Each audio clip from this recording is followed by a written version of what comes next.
고물상 아버지의 100억짜리 복수. 겉모습이 전부가 아니다. 녹슨 트럭과 오래된 냄새. 한겨울 눈발이 흩날리는 어느 날 아침, 낡은 1톤 트럭 한 대가 시내 중심가 은행 앞에 멈췄다. 차체엔 홍진철 고물상이라는 손으로 쓴 페인트 글씨가 삐뚤게 적혀 있었다. 운전석에서 내린 사내는 낡은 패딩 점퍼에 손때 묻은 목장갑을 끼고 있었다. 모자 끝에는 기름때가 잔뜩 묻어 있었고 구두 대신 오래된 고무장화를 신고 있었다. 그의 이름은 홍진철, 올해 64.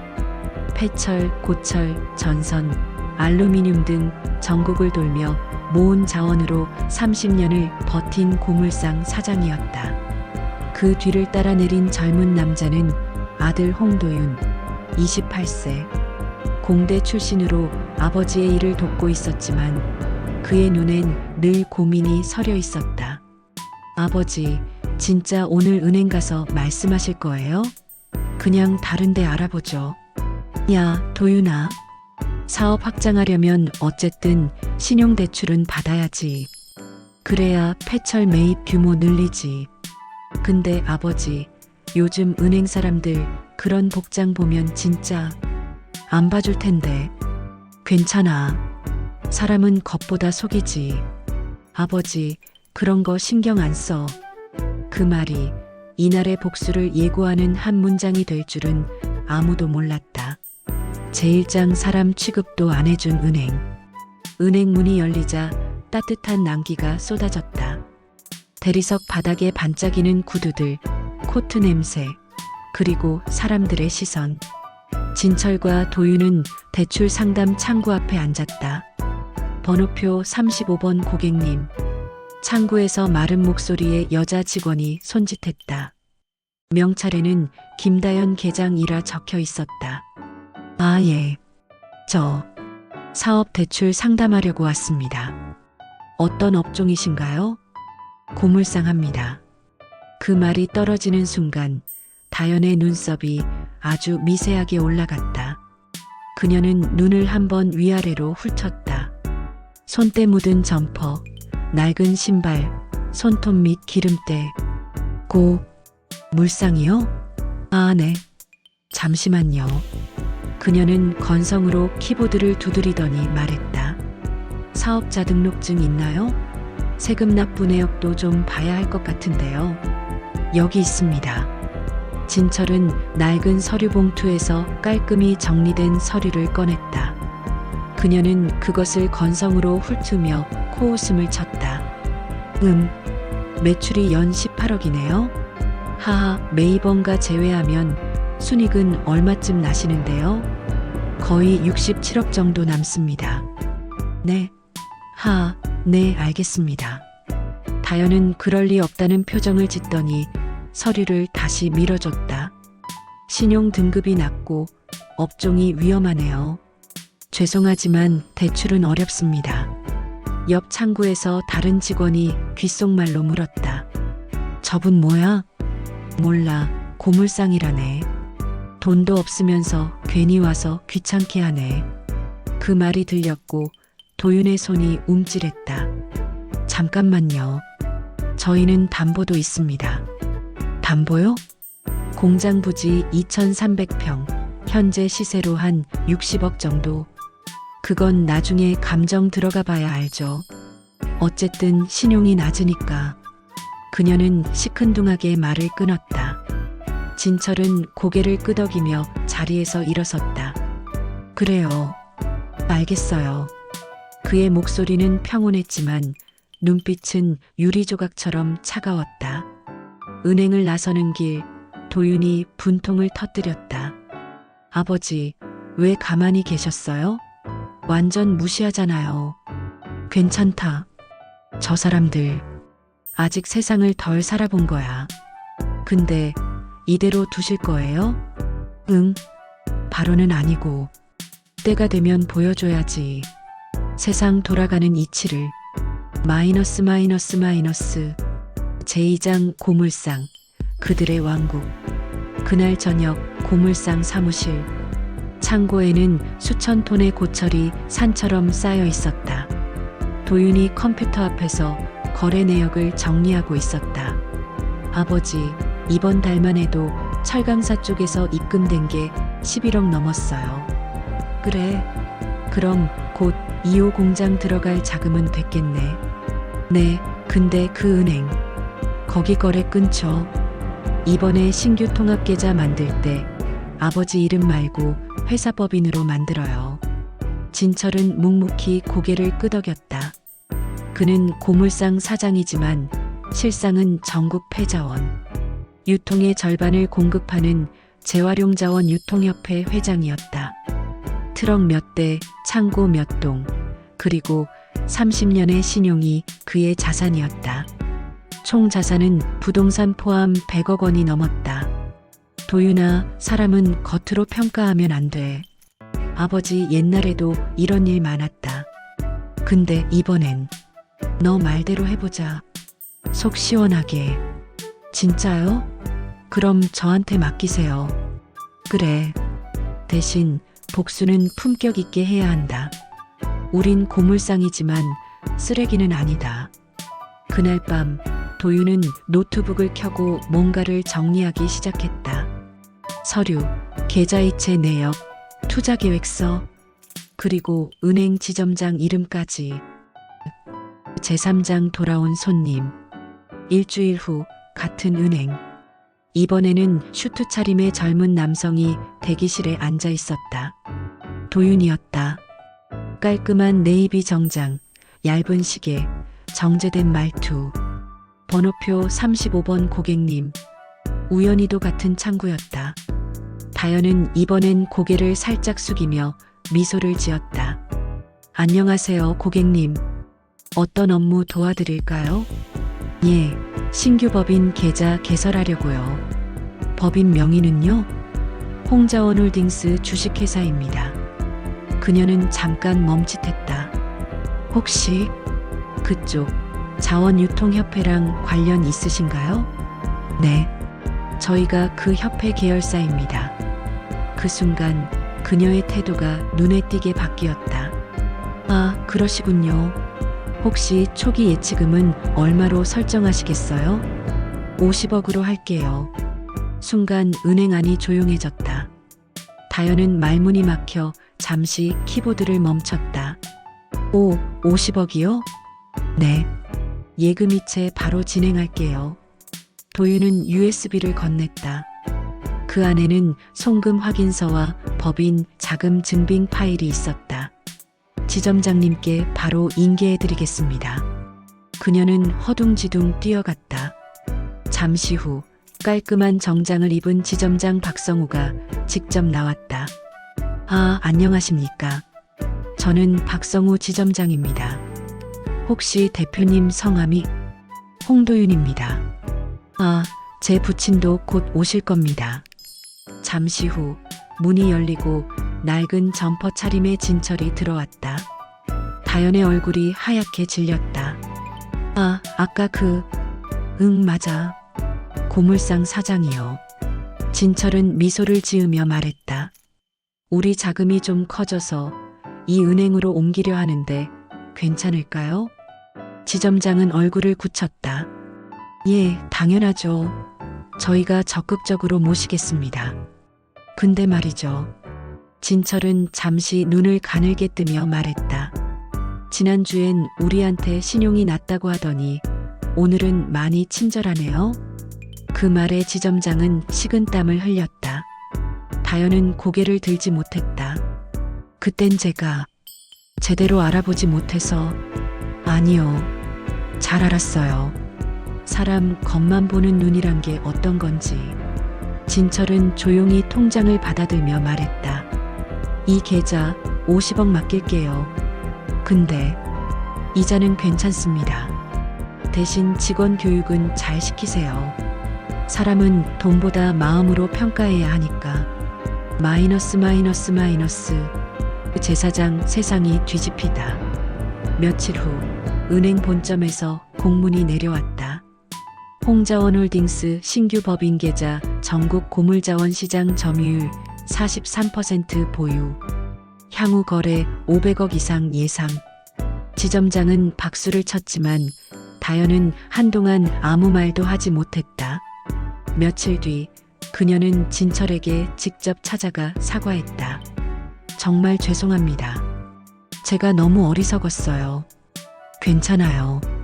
나도 옛날엔 그랬으니까. 겉모습만 보고 판단했었죠.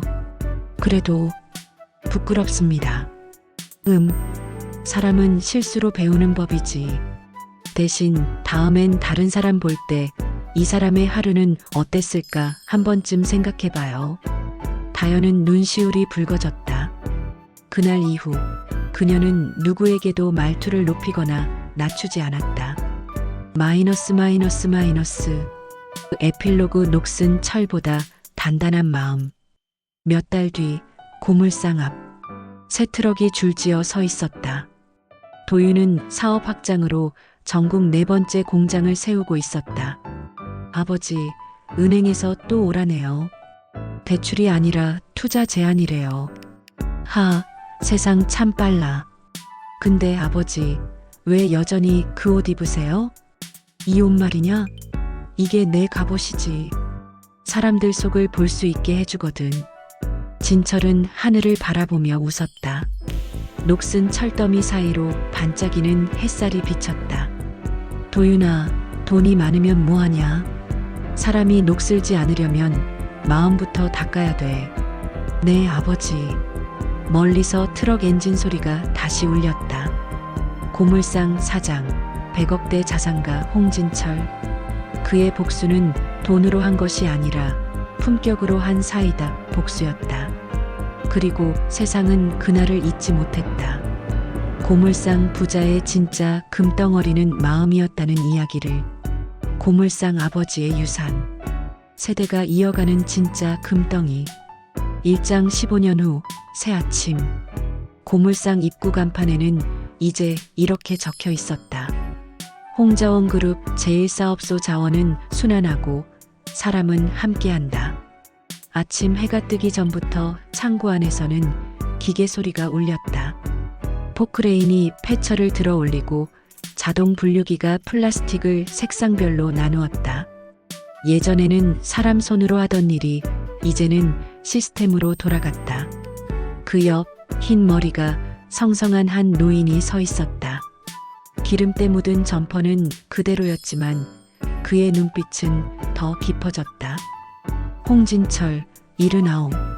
이제는 회장이란 호칭이 익숙해졌지만 그는 여전히 직원들이 사장님, 이라 부를 때 가장 기분이 좋았다. 아버지, 추우신데 밖에 왜 또 나오셨어요? 뒤에서 누군가 뛰어왔다. 정장 바지 위에 점퍼를 걸친 중년의 남자, 홍도윤. 이제 43이었다.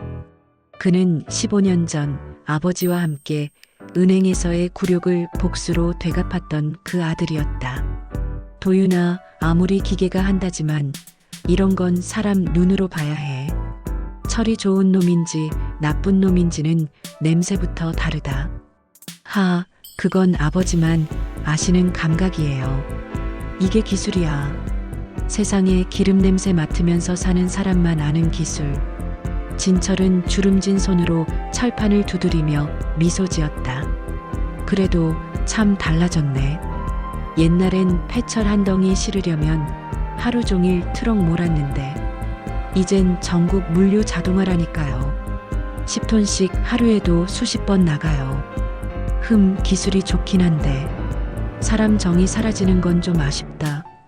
그 말에 도윤은 잠시 미소를 멈췄다. 아버지의 말은 단순한 푸념이 아니었다. 그에게 고물상은 단순한 돈벌이가 아니라 사람의 냄새가 나는 일터였다. 이장 새로운 세대의 등장. 그때 창고 안쪽에서 또렷한 목소리가 들려왔다.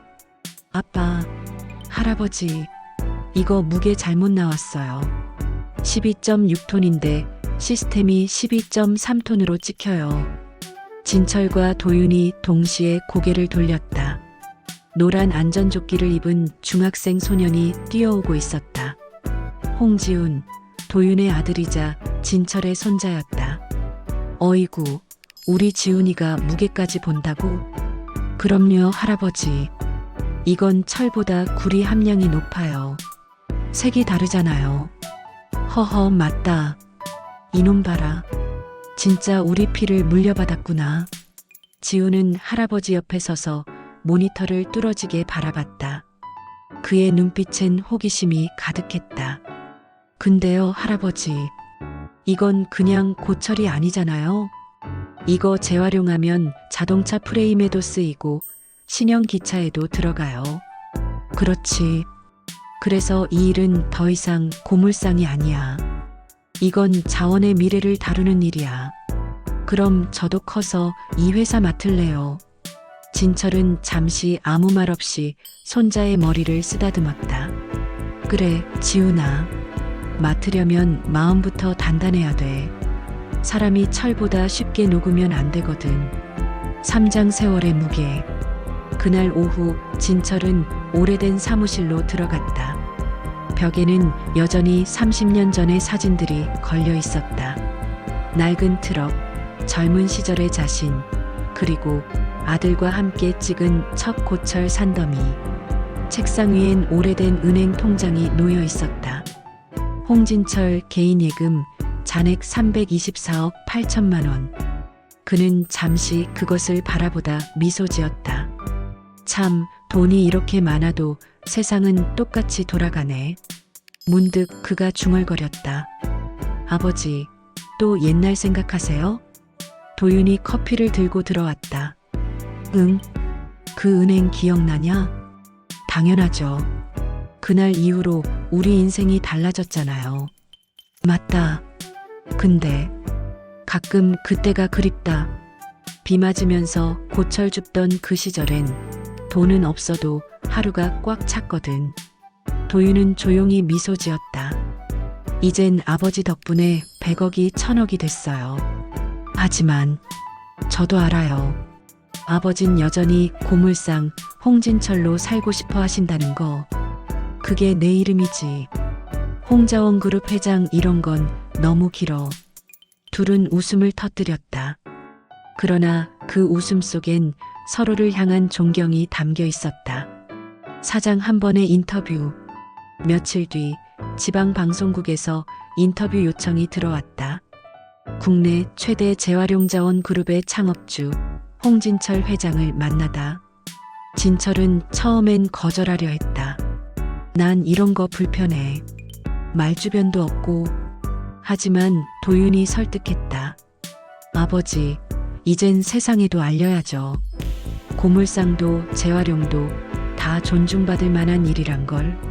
촬영날 카메라 앞에서 진철은 여전히 점퍼 차림이었다. 리포터가 물었다. 회장님, 수십 년간 이 일을 하면서 가장 중요한 가치가 뭐라고 생각하시나요? 사람이지요. 사람이요? 그래요. 철은 녹이 슬면 다시 녹여서 쓸 수 있지만 사람 마음은 녹슬면 다시 쓰기 힘듭니다. 그래서 우리 회사는 재활용보다 사람을 먼저 봅니다. 그 말에 현장 스태프들도 고개를 끄덕였다. 진철의 주름진 얼굴엔 40년 세월이 만든 단단함이 묻어 있었다. 오장 손자의 약속. 촬영이 끝나고 지훈이 조용히 물었다. 할아버지, 사람 마음이 녹슬지 않으려면 어떻게 해야 돼요? 그건 말이지, 지훈아. 돈이 많다고 잘 사는 게 아니야. 일을 사랑하고 사람을 존중하면 마음이 단단해지는 거야. 그럼 저도 그렇게 살게요. 근데 할아버지, 나중에 회사 물려주실 거죠? 그럼. 근데 물려주는 건 회사가 아니고 생각이야. 생각이요? 그래. 고철을 금처럼 볼 줄 아는 눈, 사람을 돈보다 귀하게 여길 줄 아는 마음. 그게 우리 집안의 진짜 재산이야. 지우는 고개를 끄덕였다. 그의 눈동자엔 작은 결심이 빛났다. 나는 할아버지처럼, 아버지처럼 살 거야. 6장 세월이 돌아오는 소리. 몇 달 뒤, 봄비가 내리던 날. 창고 문 앞에 한 대의 낡은 트럭이 들어왔다. 운전석에서 내린 중년 남자가 머뭇거리며 말했다. 저, 혹시 여기 회장님 계신가요? 제가 회장인데요. 저, 혹시 기억하실지 모르겠는데 15년 전에 은행에서 제가 그때 직원이었습니다. 진철은 눈을 크게 떴다. 그럼 김다연 씨? 네. 저 그때 너무 미안해서요. 그 이후로 은행 그만두고 지금은 중소기업 상담 도와주는 일을 하고 있어요. 진철은 잠시 그녀를 바라보다 미소 지었다. 잘했어요. 세상은 그런 변화를 하는 사람 덕분에 조금씩 좋아지는 거야. 감사합니다. 회장님처럼 되려고 노력 중이에요. 그녀는 고개 숙여 인사하고 돌아갔다. 진철은 조용히 중얼거렸다. 사람은 변할 수 있다. 녹슨 철도 손만 닦으면 다시 빛나는 법이지. 7장 진짜 금덩이. 해가 저물 무렵 창고 안에서 세 사람이 나란히 섰다. 진철, 도윤, 지훈. 세 세대의 손이 같은 쇠파이프를 잡고 있었다. 이게 우리가 다루는 금덩이야. 고철이요? 그래, 지훈아. 세상은 이걸 쓰레기라 하지만 우린 가능성이라 부른다. 그리고 그걸 믿는 사람이 바로 우리다. 지훈은 눈을 반짝였다. 그럼 우리 가족은 금을 만드는 사람들이네요. 하, 그렇지. 마음으로 녹을 녹여서 금을 만드는 사람들. 그날 저녁 세 사람은 고철 더미 앞에서 오래도록 웃었다. 하늘엔 붉은 노을이 깔렸고 바람은 쇠냄새 대신 봄의 향기를 실어왔다. 에필로그 이어지는 이름. 몇 년 후 홍자원 그룹은 국내 최대 재활용 자원 기업으로 성장했고 홍진철 회장은 환경 공로 훈장을 받았다. 수상식에서 사회자가 물었다. 회장님, 마지막으로 한 말씀 부탁드립니다. 그는 잠시 무대 아래 가족들을 바라봤다. 아들 도윤, 그리고 손자 지훈이 환하게 웃고 있었다. 고물상은 버려진 걸 다시 살리는 일입니다. 근데 사실은요. 버려진 건 물건이 아니라 사람들의 시선이었어요. 우린 그 시선을 바꿨습니다. 그게 제 인생 최고의 일입니다. 그의 말이 끝나자 객석은 조용해졌다가 이내 박수로 가득 찼다. 진철은 무대 아래로 내려와 손자의 손을 꼭 잡았다. 지훈아, 다음은 내 차례야. 네, 할아버지. 녹슬지 않는 마음으로요. 그리고 세 사람은 무대 뒤로 천천히 걸어갔다. 그 뒷모습은 마치 세대의 시간이 한 줄기 빛으로 이어지는 듯했다. 사람이 철보다 강한 이유는 다시 녹아도 변하지 않는 마음 때문이다. 홍진철, 평생 고물상.